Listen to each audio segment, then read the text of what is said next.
We're going to go ahead and wire up the solenoid to the upper float direct.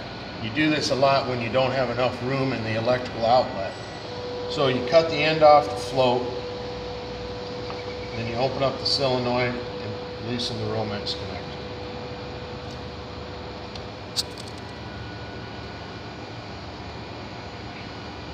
Sometimes you don't have the LB box and the wiring is already exposed, which makes it a little easier, but it's the same situation on what you have to do.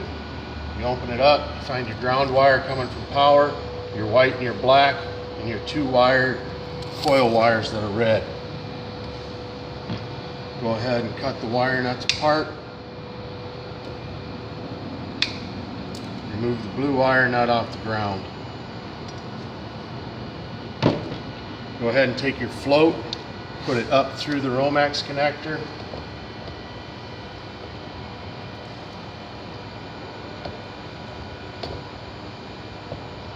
Sometimes you pull the power wire down and feed them both up. It works a little easier.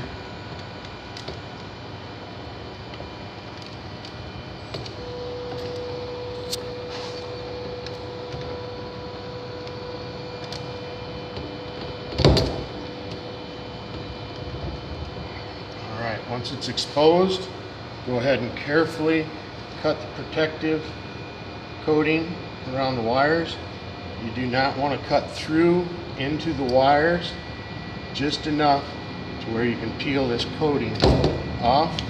And take your wire strippers, strip about 1/4 inch off your float wires. So you got a black and a white on the float.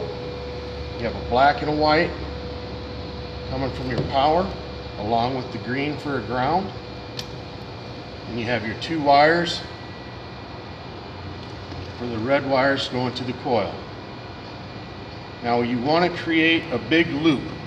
So two wires should only go together. There should never be three. So you can go ahead and take the white wire to the white wire, twist them, wire nut, crimp that together. Now you'll take the black wire from the float, so you have white from power to white to float. Black from the float goes to one red wire to the solenoid, twist, wire nut, crimp, and then you have one red goes to the black on the power. So all the float is acting like a light switch. It's killing the power between the float, or between the solenoid and the power. Twist it, wire nut on. So then if you look at it, it's just one big loop. So power comes in, goes to the float, comes back from the float, into the coil, out of the coil, back to the power. Go ahead and put your wire nut back on the green, because in this situation we don't use the ground. Carefully tuck all the wires back inside.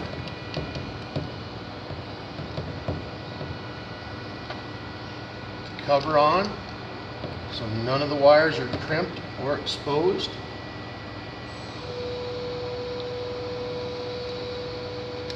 A lot of wire in a little hole, so it's nice and flush. Hold it tight while you screw it in.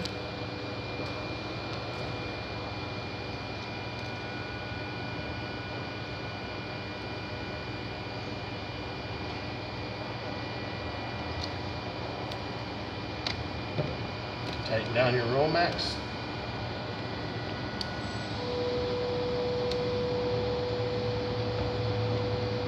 Then you'll plug the power cord straight into the wall, so when the float drops in the aerator, the solenoid will fire and fill the aerator up. That's it.